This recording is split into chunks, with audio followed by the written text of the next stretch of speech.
2021, and oh my gosh, it feels like the world is finally getting back to some version of normalcy. With so many things starting to open back up and people starting to go back into the office, I thought this would be a really important time to just do a check-in video. Oh, hi Eloise. Come here, baby. I thought this would be a really good time to just do a check-in video about the state of fostering and what it's going to be like when all of us stop working from home with our cats jumping into our Zoom calls and start getting back to real life. I want to talk about the future of fostering, and for all of those people who started fostering in the beginning of the pandemic, how can we keep this alive and continue these incredible efforts into the future? So I kind of want to just start by saying that I think animal advocates are so creative. When we put our compassion into action, I think we can find a lot of really incredible solutions. And I think 2020 was an amazing example of just that. The pandemic changed a lot for all of us, but it really changed a lot for kittens. Before the pandemic, there were really never enough foster homes for kittens. During those warm months of the year, which we lovingly refer to as kitten season, kittens are just pouring into shelters. And it's such an overwhelming time. I mean, every single foster parent, every shelter, every rescue is at capacity. There's just never enough foster homes for the volume of kittens who are entering shelters this time of year. Oh, okay, well, I am just covered in fur now. Thank you, Eloise. One moment. So when the pandemic hit, it was more urgent than ever before for us to find foster homes for kittens, because now we were in a situation where there literally was no option for them to stay in the shelter. It really felt like one of those all hands on deck moments. We just needed absolutely anyone and everyone who cared about kitten welfare to just step up, sign up, even if you've never done it before, just throw your hat in the ring, give it a shot, and lend a hand. And so last spring, I teamed up with Royal Canin and we worked together to create some resources that could recruit new foster homes and to educate new foster homes. So the thing that I'm the most proud of is this incredible kitten care webinar series that we put together. This is 8 hours of free online education available anywhere in the world. And it covers everything from bottle feeding to helping kittens wean, to setting up your space, to helping feral kittens and medical cases. It's really an all-encompassing overview to help people of all levels, even if you are a brand new foster parent. Of course, you can still watch those webinars now if you missed them. They're at kittenlady.org/webinar. People really watched. Between the 4 webinars across all the different platforms where they were posted, there are now more than 2.6 million views. It felt like we were a huge community that was coming together to do something amazing. So to our surprise and delight, people stepped up big time. So many people who had never fostered a kitten before felt this sense of urgency that now was the right time to help out. Unprecedented numbers of animals were getting out into foster homes. And hi, Cheesy. Oh, hi, Eloise. She's back. You know, at one point, my local shelter had a wait list that was hundreds of people long. And that wasn't hundreds of kittens waiting to get into homes. That was hundreds of people waiting to get foster kittens. I mean, that's never happened before in history. It was incredible. I think in that moment, in the beginning of the pandemic, a lot of the barriers that people feel they have just kind of fell to the floor. People felt like they did have time and they did have space. They definitely had the interest and they had that sense of urgency where they could feel how important this was and how important it was to step up right now. So this was a situation where there could have been a devastating impact on kittens, but instead, because of the creativity and compassion of this community, it actually ended up being a life-saving moment. We all had to figure out how to do this in the context of a pandemic, and that's something I've never done before. Oh, Eloise, you got hair in my teeth. A little cat hair is not gonna hurt. It's fine. There are some significant reasons that fostering kittens is a lifesaver for them. And one of the biggest ones is that it helps cut down on disease transmission. Now, after a year like 2020, I don't have to tell you how important it is for us not to be spreading disease willy-nilly. And for kittens, this is really a substantial concern. And so all of us opening our homes to kittens really helps to cut down on disease of those animals and the animals in the shelter. It also has a major benefit for animals who need overnight care. Kittens, particularly orphaned kittens who need bottle feeding, they do need somebody to be caring for them around the clock. And in most cases, animal shelters don't have around-the-clock care available. That's certainly the case during the pandemic, but it was also the case before, and it will be the case after, that, kittens who need around-the-clock care, they need to be in a foster home where you can, wake up in the middle of the night and provide a bottle, help them have the nutrition that they need on the schedule that they need it. Another huge benefit of fostering, of course, is that kittens learn how to become a cat in a home-like setting. They're not stuck in a cage, they're in a home where they can learn what it is to, hop up into your lap or look out a window, and it will help ease the transition so greatly when they do go to their adoptive home. And fostering kittens means that shelters can play more of a facilitator role. Rather than asking the shelter to be a depository for kittens, we are having them play a role of facilitating getting the kittens into a foster home, getting them the medical care they need, and getting them adopted. But before they're adopted, you and I can take on the responsibility of caring for them. But let's remember, fostering kittens doesn't just benefit the kittens.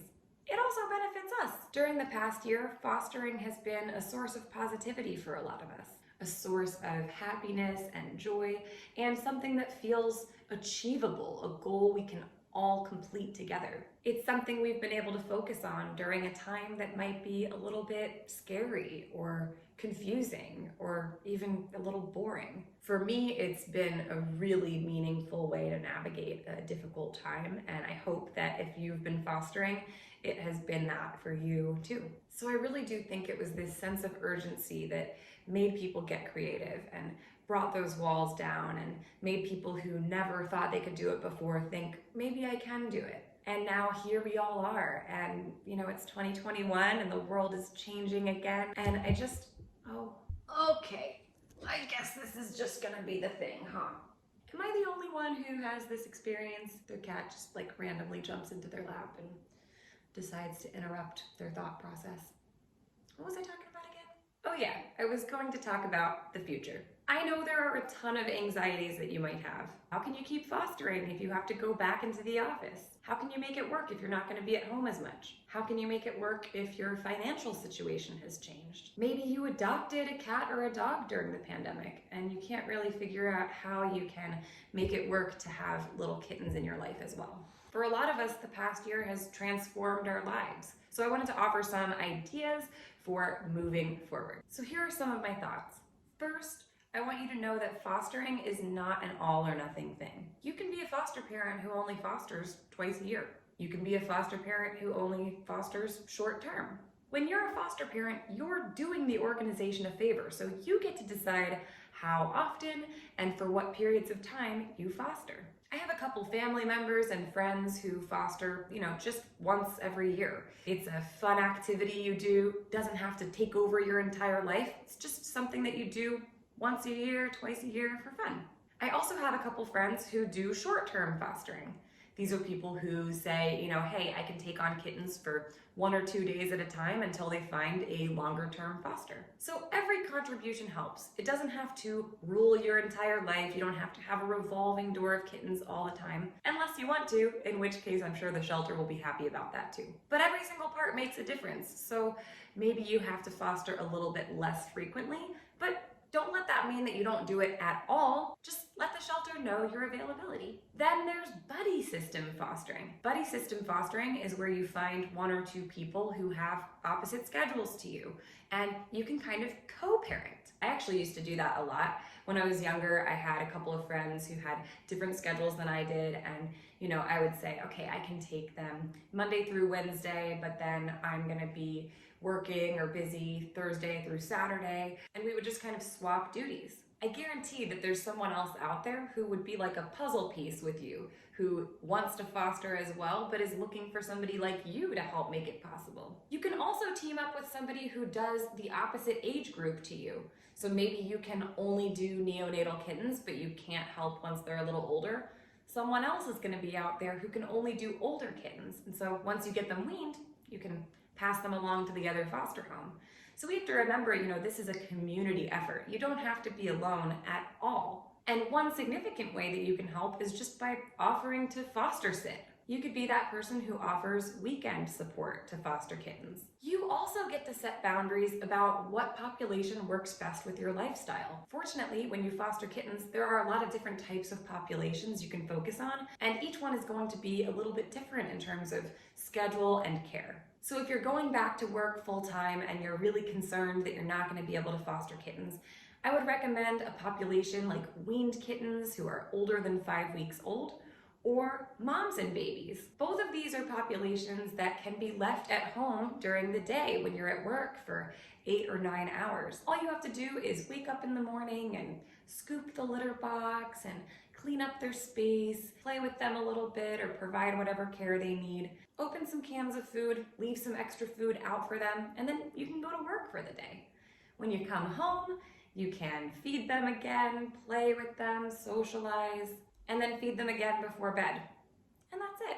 Now, if you're caring for weaned kittens or moms and babies and you're gonna be not home for a period of the day, I would just recommend that you get yourself a little baby scale and weigh them in the morning, weigh them again when you come home from work, just so that you can ensure that they really are eating and gaining weight while you're away. But these populations can be so fun to foster, and there is a huge need. You're making a difference if you do this. And it feels great to come home from a busy day at work and just lay on the floor and cover yourself in kittens. And there's plenty of fun enrichment that you can give them that they can enjoy at home without you there. Leave them some kitten-safe toys, some puzzle feeders they can work on. You can leave them some automatic cat toys. Hey, leave them with a bunch of cardboard boxes and tissue paper and they will be stoked. So I would definitely say if you are going to be out of the home a lot more, I would focus on these older populations or on the young population that does have a mom,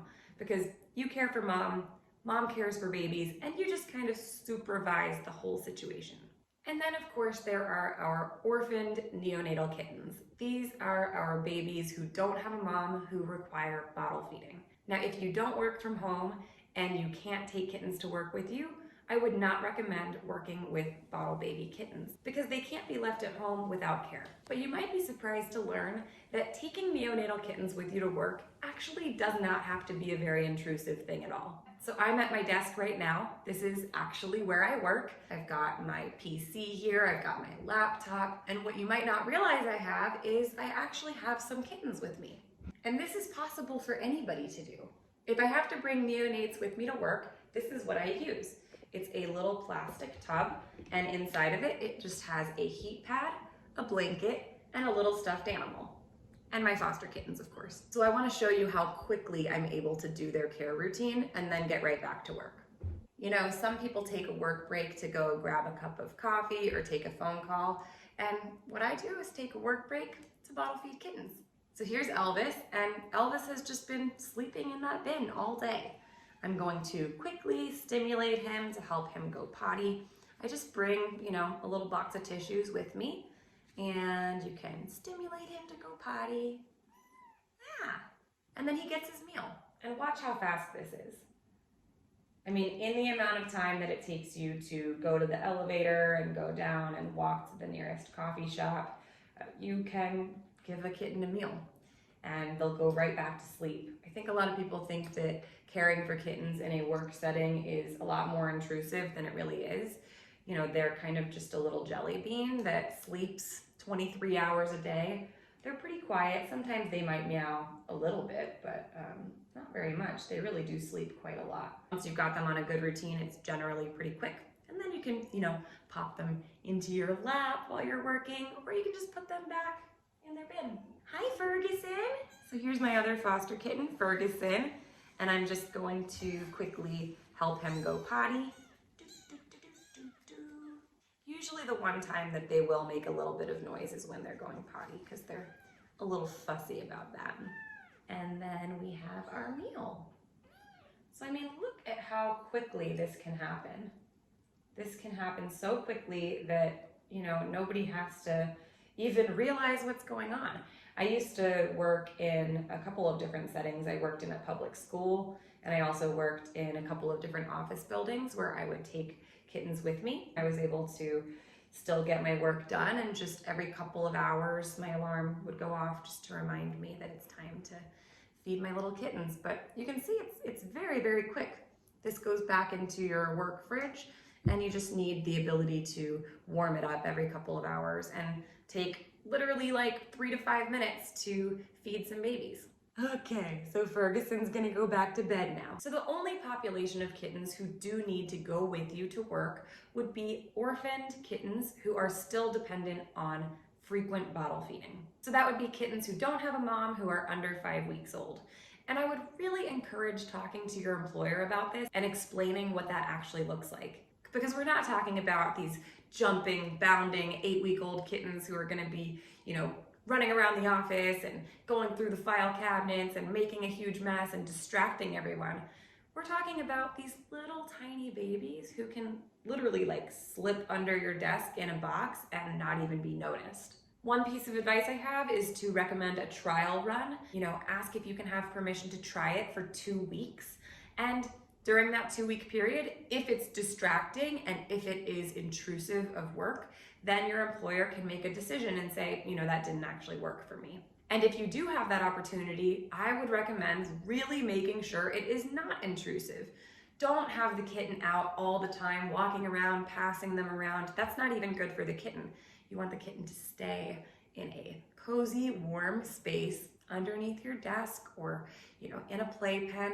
And you don't want to pass them around to a bunch of people, and you don't want to cause a disturbance at work. I truly believe that having kittens in the workplace actually can improve morale and can increase productivity because people are really, really happy. Maybe that sounds counterintuitive, but I have seen it work myself. Animals can have a calming effect on people. It reduces stress.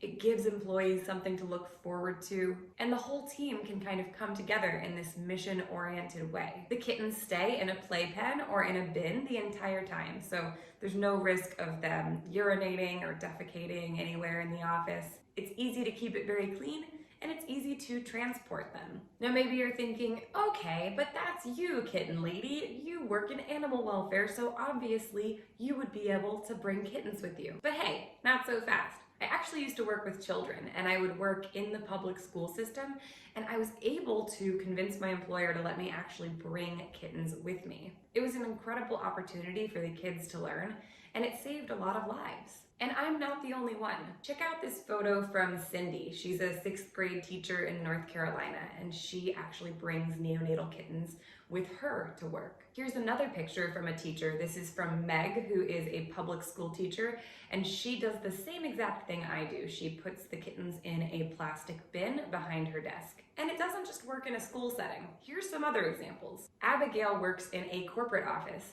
She asked her boss if she could bring her neonatal kittens with her to work, and they actually gave her use of the storage room so that she could do her feedings every couple hours. Allie is a lawyer. She works in a pet-friendly office, and here's her little tabby kitten on her desk. And Jen works for a tech company, and everyone in the company loves pitching in. She brings the kittens to her meetings, and she brings them around for people to interact with in their cubicles. Julie is a nurse in a doctor's office, and she keeps her foster kittens in the filing room.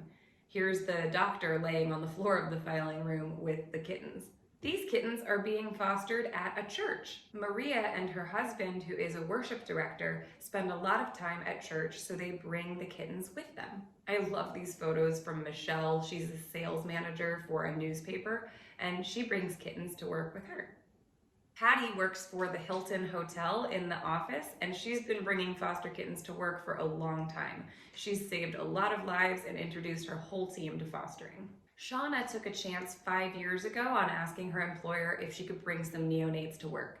And now she's been fostering in her office for 5 years. She's a graphic designer and everybody there loves the kittens. Even in a retail setting, this can work. This is from Sue. She works in a retail store and she has her foster kittens underneath the counter. Her boss loves them and so do the customers. In fact, some customers come in to shop just because they know that there's often foster kittens there. I mean, that would probably convince me to come shopping too. I really hope some of those photos inspire you to imagine what life could be like going back to work and still having foster kittens. Neonatal kittens are travel size. They can go just about anywhere with you as long as they're in a warm space that is well ventilated and they're able to maintain their typical schedule. Now let's talk a little bit about how you can make this work in your home setting, because I know during the pandemic a lot of people have moved or downsized or had a baby or adopted a new cat or dog. So how are you going to be able to foster in the space that you have available? My number one piece of advice is to invest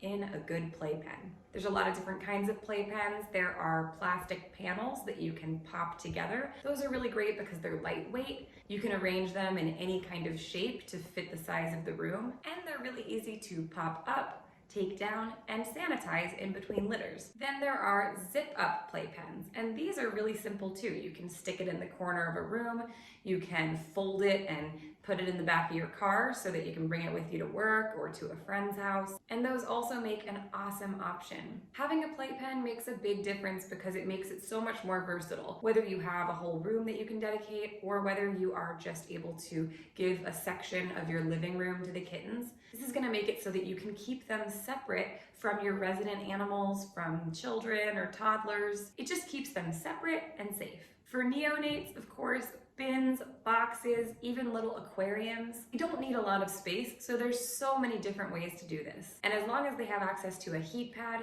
some cozy blankets, and a stuffed animal, that's all they need. Now again, I want you to see that this really can work for you.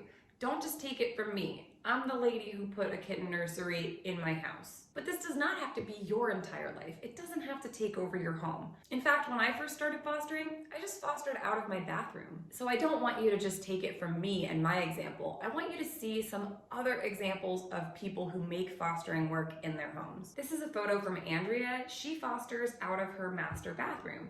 So you can see there's her bathtub on the right, and then she's just got some panels popped up so that the kittens can have this little corner. I love this setup. Brianna fosters neonates out of a large aquarium. This is so cool. It's like a fish tank that kittens can live in. Caitlin shares her home office with kittens. You can see she has both kinds of playpens here. She has the zip-up playpen on the right, and then she has the plastic panels on the left. And this is a really great use of space. She doesn't have to give an entire room to the kittens. She's just giving them the space that she has available. Same thing goes for Carolyn. She's just dedicated a part of a room to the kittens. A couple of people even use their bathtub to foster. These 5 kittens are with Debbie, and these 2 are with Sarah. That's a creative use of a bathtub. This is a laundry room, and Emily fosters kittens by putting up panels so that they can't get behind her washer and dryer. She puts some enrichment items in there for the kittens, and this is a great use of space. Erica is fostering 2 moms who are friends, and they have full roam of the room, but the babies are contained in playpens. So mamas can go have some mama socialization time, and then they can hop into the playpen with each of their litters. Haley uses part of a spare bedroom with her foster kittens. And Jennifer uses just a section of her living room. So imagine that. You're watching TV in the evening and then you just have these little foster kittens next to the couch. Jill has a storage closet that she uses for a quarantine area for her foster kittens. And on the shelves, she has all of her supplies. Kaylee just puts a baby gate at the end of her hallway, and then she's able to foster kittens in the hall. And Michelle uses a corner of her guest bedroom. So there really are a lot of different creative ways to make this work. And that's why I think fostering is really less about being perfectly prepared and is more about having a willingness to use the things that you have, the space you have, the time and resources you have in a creative way to do the highest amount of good. Now remember, if you have adopted a cat or a dog and you have those resident animals in your home, you do want to keep them separate from the kittens, but These playpens make it very easy to do. Keeping them separate is going to be the safest thing for everyone. Now, what about the financial part of fostering? This has been a challenging year financially for so many people. So many small businesses have had to stay closed. So many people have been unemployed or have had their hours reduced. And it makes sense to me that financially it might not seem feasible to be fostering kittens. So I just want to encourage you to sign up with an actual organization, because when you're just fostering kittens that you found or that your friend found, and they're not through an organization, it is really expensive to do, to get all of those supplies and pay for the vaccines and the exams and the dewormer and the spay and neuter. I mean, that can add up to hundreds of dollars per kitten. But the cool thing is, when you sign up to foster through an organization, most, if not all of that, is completely covered for you. Any organization you sign up to foster through is going to pay for 100% of the veterinary care. None of that has to be your responsibility, because you're doing a favor to the shelter or rescue, and this is their animal. It's their responsibility to pay. For supplies, it really does vary from organization to organization. So some organizations are going to give you all of the supplies you need: the food, the dishes, the litter box, the toys, the blankets. Some organizations might even give you the playpen to stick in the corner of your living room. But every organization is different. It really depends on the resources that they have. So remember to be understanding if your local shelter or rescue can't provide 100% of those things to you. And then think about ways that you can get creative so that you can access those supplies. Create an online registry or a wish list and send it around to your friends and family and coworkers. I promise you that people want you to succeed and they want to help. You could even plan a little kitten shower where people bring you supplies. So many of the supplies you need can either be provided to you from the organization, can be given to you from another foster parent, or can be provided to you from a wish list. And remember, a lot of these supplies are reusable, so once you have them, you don't have to keep buying them over and over again. So contact your local shelter or rescue group and ask them, what supplies do you provide? Do you provide the food? Can you provide me with litter? You provide the space and the time and the love, and most of the time, the organization you're fostering through will provide the rest. So I truly believe that there's a way for almost anybody to make this work. Fostering is the future, and it has to be the future, because this is the direction that animal welfare needs to go in. Animal shelters and animal rescue groups can act as a sort of social service for animals without having to impound them, without having to have animals be at risk simply because they don't have a place to go. When we open our homes to foster animals, whether that's an entire room or a little piece of a hallway, we are exponentially expanding the reach that these organizations are able to have and saving so many lives. This is not only helpful for kittens, it is essential. It is their only chance. And so I really hope that we can keep that early pandemic spirit of urgency when everybody felt like we have to come together, we have to do this for the kittens. We have to find a creative way to make this work. My number one piece of advice is just do something. Don't wait until you're in a perfect situation to be able to do everything, because that's never going to happen. Start where you are. Start with the resources you have, with the bathtub that you have that can hold little kittens, with the little crevice under your desk, with the laundry room. Let's keep that creativity and compassion alive. And remember that just because you're not staying home anymore doesn't mean you can't still foster. I truly believe that this moment that felt like a crisis really turned into an opportunity for the animals. It showed us that all of us are capable of a lot more than we thought. So if you're one of those people who stepped up to foster during this time, I want to say thank you from the bottom of my heart. Don't forget, if you haven't watched the Kitten Care webinar series with me and Royal Canin, you can still catch that at kittenlady.org/webinar. It is filled with information that will help you provide the best of care to little kittens in need. You know, it has been such a year, but I know that if we were able to do this much incredible work during a moment of crisis, we can do a lot more in the future. And with a community like this one that cares as much as we all do for kittens, I know that the future is bright. Thanks for watching. Oh, still got a lot of cat hair in there.